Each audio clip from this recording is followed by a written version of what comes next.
여러분 안녕하십니까? 누리 PD입니다. 자, 최근에 나온 뉴스들 중에요. 이제 관심을 끄는 어, 뉴스가 하나 있었습니다. 이제 이 부정선거와는 조금 거리가 있는 뉴스지만 우리 이제 자유우파, 애국 보수 이쪽 진영에서 볼 때는 굉장히 매력 있는 뉴스가 되겠죠. 기다렸던 그런 뉴스, 혹은 꽃이다, 깨소금이다, 참기름이다 이렇게 말할 수 있는 그런 뉴스인데요. 바로 이거죠. JTBC가 지금 망하고 있다라는 이 뉴스죠. 여기에 이제 하루 이틀 전에 이제 거론이 되기 시작했는데요. 저는 믿기 어렵습니다만 이게 이제 사실인 것 같아요. JTBC가 이제 확장, 뭐 그런, 기조로 쭉 가다가 지금 갑자기 이렇게 급브레이크가 걸렸어요. 지금 낭떠러지에 지금, 처해 있습니다. 자, JTBC 206억 원 규모 채무 불이행, 신용 등급이 이제 이렇게 추락하고 있는데요. 경영난이 얼마나 심각하기에 JTBC가 현재 처해 있는 상황, 뭐 이런 거, 뭐 쭉쭉 나와 있습니다. 유동성 위기, 이제 돈이 없다라는 거죠. 지금 빚을 냈는데 갚을 수도 없고, 차입금을 못 갚아서 신용 등급이 하향되고 있다. JTBC 하면요, 우리 언론사 통틀어서 조선일보하고 가장 이 자금력이 있는 그런 것으로 알려졌었는데 이렇게 망하고 있습니다. 이게 이제 무슨 이야기냐라는 겁니다. 그래서 제가 한번 정밀하게 한번 조사를 해봤는데요. 현재 206억 원 디폴트 상태, 신용 등급이 BBB에서요 CCC로 하락이 됐다라고 합니다. 자, 신용평가 기관에 따르면요, 지난 12일 JTBC의 무보정 사채 신용 등급을 기존 BBB 부정적에서 CCC로 내리고 단기 신용 등급은 A3에서 C로 하향했습니다. 두 등급 모두 추가 하락 가능성을 뜻하는 하향 검토 등급 감시 대상에 이제 올라 있다라고 하는데요. 한국기업평가에서도 같은 날 JTBC의 무보정 사채 신용 등급을 BBB 부정적에서 BB로, 단기 신용 등급을 A3에서 B로 낮췄습니다. 강등의 직접적인 원인은 역시 채무 상환 실패입니다. 부도가 나는 거죠. 부도. 이대로 가면. 자, JTBC는 미르-J차 56억 원, 제일TV CJ2차 150억 원 등 총 206억 원 규모의 유동화 차입금 원리금을 만기 이래 상환하지 못했습니다. 유동화 차입금은 기업이 보유한 자산이나 미래 매출 채권 등을 기초로 조달한 자금인데요. JTBC는 이 원리금을 약속한 날짜에 갚지 못하면서 디폴트 상태에 들어갔다라고 하네요. 이 디폴트는 채무자가 정해진 기한에 원금이나 이자를 약정대로 상환하지 못하는 상태를 말하죠. 채무 불이행이라고도 합니다. 단순히 적자가 발생한 것과는 차원이 다른데요. 적자를 내더라도 보유 현금이나 차입 등을 통해 채무를 갚을 수 있지만 디폴트는 실제 상환 의무를 이행하지 못했다라는 의미가 있습니다. 한번 디폴트가 발생하면 기업 신용도가 급격히 추락하고요. 신규 자금 조달도 어려워집니다. 은행이나 이런 데 금융기관에서 돈을 빌려주지 않습니다. 기존 차입금을 새 차입금으로 돌려막는 차환 역시 돌려막기 역시 안 된다라는 거죠. 특히나 이렇게 크게 보도가 돼버렸기 때문에 JTBC가 정말 하늘에서 뭐가 떨어지지 않고서는 어렵다라고 이제 보는 거죠. 자, NICE 신용평가는 이번 상환 불이행으로 다른 유동화 차입금과 회사채의 차환 위험이 높아지는 등 유동성 위험이 크게 확대됐다고 평가하고요. 조만간 뭔 큰일이 터진다라고 합니다. 그리고요, CCC라는 등급이 보여주는 위기의 그 농도, 깊이, 이것도 결코 가볍지가 않습니다. 회사채 신용 등급은 가장 안전한 AAA부터 채무 불이행 상태를 뜻하는 막장 D까지 단계별로 나뉘어져 있는데요. 이 가운데 BBB- 이상은 투자 등급이고요. BB 플러스 이하는 투기 등급으로 분류됩니다. 투기 등급이라고 하는 것은 신뢰도가 추락했다는 그런 의미로 이제 보면 되고요. 은행에서 돈을 융자하기가, 빌리기가 굉장히 어렵다. CCC는요, 투기 등급 가운데서도 매우 낮은 수준으로 이제 D 마지막 막장 바로 전 단계까지 왔다라는 겁니다. 지금 JTBC가 여기까지 온 거죠. CCC는 투기 등급 가운데서도 매우 낮은 수준으로 채무 불이행 위험이 매우 높은 상태를 의미합니다. JTBC는 투자 등급인 BBB에서 한 번에 CCC로 추락했습니다. 엄청난 강등인데요. 통상 신용 등급이 한두 단계씩 조금씩 조정되는 경우가 많다는 점을 고려하면 이례적으로 큰 폭의 하향 조정이죠. 단기 신용 등급 역시 A3에서 C로 떨어졌습니다. 사실상 단기 자금 조달 능력에 대한 우려가 크게 높아졌다 이렇게 이제 보면 되겠죠. 자, 이 위기는 JTBC에만 국한되지 않습니다. 자, NICE 나이스 신용평가는 같은 날 중앙일보의 신용등급도 BBB 부정적에서 BB-로 단기 신용등급은 A3에서 B-로 하향 조정했다 그러네요. 중앙일보가 지급 보정을 쏜 중앙일보 MNP의 단기 신용등급도 B-로 낮췄습니다. JTBC의 신용도 하락이 중앙그룹 전반의 자금 조달 부담으로 이어질 수 있다라고 보는 거죠. 홍석현 난리 났습니다. 홍석현 그 아들도 지금 그 사장 아닙니까? 그야말로 완전 벼랑 끝에 몰렸습니다. 자, NICE 나이스 신용평가에 따르면 중앙그룹은 주요 계열사의 영업실적 부진이 이어지면서 재무 부담이 커진 상태라고 합니다. 2025년 말 기준 중앙홀딩스와 JTBC 그리고 콘텐트 리중앙 등을 합산한 그 그룹 전체의 총 차입금은 놀라지 마십시오. 2조 8천억 원에 달한다라고 하네요. 이해가 안 되는 수준입니다. 언론사가 이렇게 많은 차입금? 2조 8천억 원? 자, 콘텐트리 중앙은 SLL 중앙이 발행한 전환 우선주 매입과 관련해서 1,700억 원의 자금 부담을 안고 있고 이 매지너스 지분 매입 관련 368억 원, 이달 말 만기가 돌아오는 전환사채 상환 부담 1,182억 원도 안고 있다라고 합니다.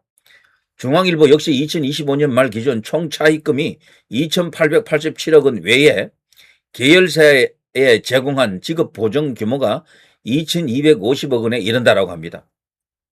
자, JTBC는 공식 입장문에서 디지털과 온라인 동영상 서비스 OTT라 그러죠. 이것을 중심으로 미디어 환경이 급변하면서 TV 광고 시장이 크게 위축이 됐다라고 하고요. 이로 인해 일부 채권에 대한 지급 불능 상황이 발생하고 있다라고 합니다.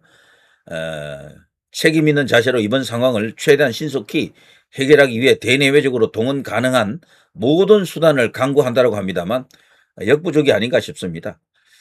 또 보도와 대형 스포츠 중계를 포함한 방송 콘텐츠 제작과 편성은 정상적으로 운영되고 있다고 강조하는데요.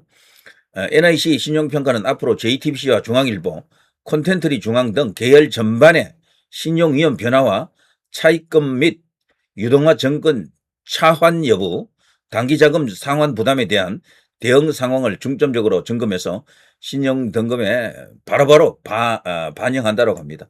그야말로 난리가 났네요. 사실상 저 규모가 너무 크고 차입 규모가 2조가 넘으니까 지금 뭐 어떻게 감당이 되겠습니까? 이제 계속해서 이제 이 상환 날짜가 돌아올 텐데 계속 브레이크가 걸릴 가능성이 크다. 최근에 이 JTBC가 동계올림픽을 독점 중계했잖아요. 예전에는 그게 이제 공중파 3사, 지상파 3사가 합동으로 하는데요. JTBC가 치고 나가지고 엄청난 돈을 질렀죠. 그런데 이들이 원래 그렇게 할 때는 KBS, MBC, SBS에 다시 팔려고 했었죠. 근데 아무도 안 샀어. JTBC 혼자 방송했잖아요. 거기서 또 천문학적인 또 손실이 나왔고, 이번에 이 월드컵만 하더라도 JTBC가 단독으로 따온 거거든. 욕심이 너무 과한 거야, 이 지금 하는 걸 보면. 단독으로 따와가지고, 역시 이제 공중파, 지상파 3사에게 같이 하자. 또 팔려고 했죠. 재판매라 그러는데요. 여기서도 또 no. 그래서 이 지상파 3사가 이번에 뭉쳐가지고요. 다시는 JTBC 같이 종편에서 저런 짓을 못하도록 뭐 단계를 한 것으로 보입니다. 그런데 나중에 KBS는 같이 하겠다라고 해가지고 KBS에는 그게 이제 재판매가 이루어졌습니다. 그래서 이제 JTBC하고 KBS가 월드컵을 중계하고 있죠. 이 월드컵이 대박 터지지 않는 한 JTBC는 이대로 그냥 부도 날 것 같습니다. 만일에 월드컵이 이런 경우죠. 한국 팀이 16강 진출 뭐 이런 식으로 8강 진출 이러면 순식간에 그냥 돈이 몇천억 벌어집니다. 그러니까 이 차입금을 막을 수 있는 여력이 생길 것 같은데 그런 일이 벌어지기 전에는 어렵다라고 보여집니다. 근데 욕심이 과하면 결국은 이런 일이 이제 돌아올 수도 있겠는데 JTBC가 자기 여력, 자기 뭐 여러 가지 그 능력에 비해서 너무 과도한 욕심을 냈다라고 볼 수가 있습니다. 그런데 무엇보다도 그 JTBC 하면 이게 이제 자유우파 애국 보수하고는 이게 척을 지고 있는 아주 그냥 불편한 그런 언론사 아닙니까? 박근혜 대통령 탄핵에 있어서 그 시발이 되었던 손석희의 그 태블릿. 그 뉴스만 없었더라면요, 박근혜 대통령 탄핵 안 당했어요. 왜 그런가 하면은 박근혜 대통령 그 당시 논란이 되자 최순실 이슈가 크게 그냥 출렁거리면서 큰 이슈가 될 것 같자 바로 선제적으로 국회에 나와가지고 그 개헌에 대한 입장을 열어놨잖아요. 그러니까 내각제를 포함해서 개헌에 대한 논의를 해주기를 기대한다라면서 개헌 카드를 갖고 돌파를 하려고 했거든. 그때 김무성도 그랬어요. 아, 이거는 신선하다라면서 충분히 이제 김무성은 내각제 세력이잖아요. 그러니까 자기가 그 내각제 세력을 다독여 가지고 뭐 탄핵 같은 건 아예 이제 안 하게 할 수도 있었지. 그런데 갑자기 그날 밤에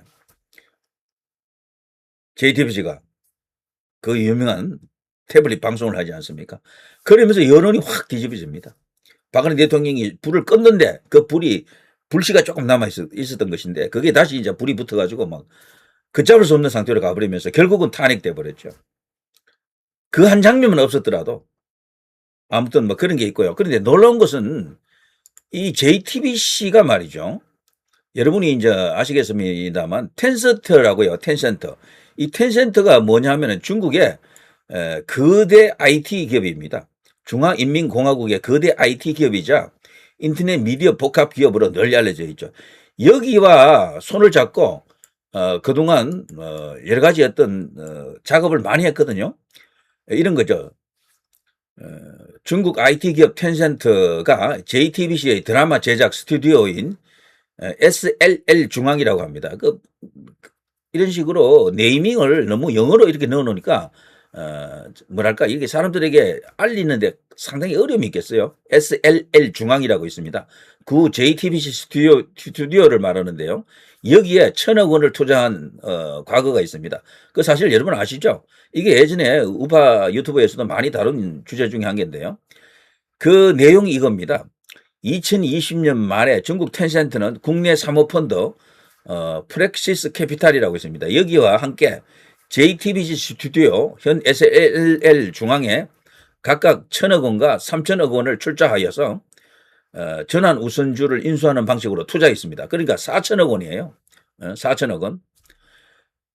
자, 텐센트가 1,000억 원, 국내 사모펀드가 3,000억 원을 출자해가지고 무려 4,000억 원을 뭐 지원받은 거죠. 그게 일종의 차익 비슷하게 이제 된다고 볼 수 있는데, 그때 지분이 이제 나타나는 거죠. 텐센트는 현재 SLL 중앙의 지분 약 10.11%를 보유한 3대 주주라고 합니다. 투자 목적 및 성격을 보면 텐센트는 경영권이나 편집권에 영향을 미치지 않는 단순 재무적 투자자로 참여했지만 SLL 중앙은 글로벌 콘텐츠 제작 경쟁력 강화 및 해외 유통망 확대를 위한 목적이 컸죠. 그래서 이 JTBC가 전 세계를 상대로 뭔가 이렇게 글로벌한 사업을 벌이려다가 사업을 계속해서 확장을 했던 거죠. 그러면서 뭐 은행 돈도 많이 빌리고 여기저기 돈을 많이 끌어들였습니다. 그 과정에서 중국 돈도 들어가고 국내 사모펀드도 들어가고 사모펀드 돈을 만지작 그린다라는 것 자체가 벌써 투기적 어떤 그런 속성이 생긴 거죠. 그러면서 엄청나게 몸집을 키우는 데는 성공했는데 이제 심판을 받고 있는 것이다. 이렇게 이제 볼 수가 있겠습니다. 자, 텐센트의 투자 사실은요, 일부 대중과 정치권 사이에서 중국 자본이 들어왔다라면서 상당한 논란을 일으켰습니다. 한국 언론 및 K 콘텐츠 잠식 우려 이런 것도 있고 차이나 리스크 논란을 낳았던 거죠. 그래서 이 JTBC는 언론사가 지켜야 될 어떤 검도랄까 어떤 나름대로 그 한계가 있는데 그걸 뛰어넘은 그런 짓거지도 서슴지 않았습니다. 텐센트와 JTBC 간의 투자 계획에 관한 세부적인 내용과 업계 뭐 관련된 여러 가지 어떤 파장 이런 것들은 엄청났습니다. 자, 이런 걸 보더라도 최근에 이제 이 홍석현 왕국에서 일어나고 있는 이 일은요, 결국에는 이제 종말을 맞이하고 있다. 이런 생각이 듭니다. 정말 골로 간다. 박근혜 대통령을 그렇게 괴롭히더니 그리고 윤석열 대통령에게도 어마어마하게 좀 해코지 많이 했습니다. 이 JTBC. 중앙일보와는 조금 달라요. 중앙일보는 그래도 덜했어. 이 JTBC는 완전히 한겨레나 경향 오마이보다도 더 왼쪽으로 가 있었죠. 예. 자, 아무튼 온갖 사회 갈등을 일으키는 그런 어떤 이슈도 많이 만들어냈고 보수에게는 천적이나 다름없는 그런 방송사였다, 언론사였다라고 볼 수 있다라고 볼 수 있는데, 자, 드디어 이제 한 방에 가는 것 같습니다. 자, 여러분 어떻습니까? 자, 이런 날은 국수 한 그릇, 두 그릇, 대단히 감사합니다. 누리 PD, 김준희 TV였습니다. 근데 국수는 잔치국수겠죠.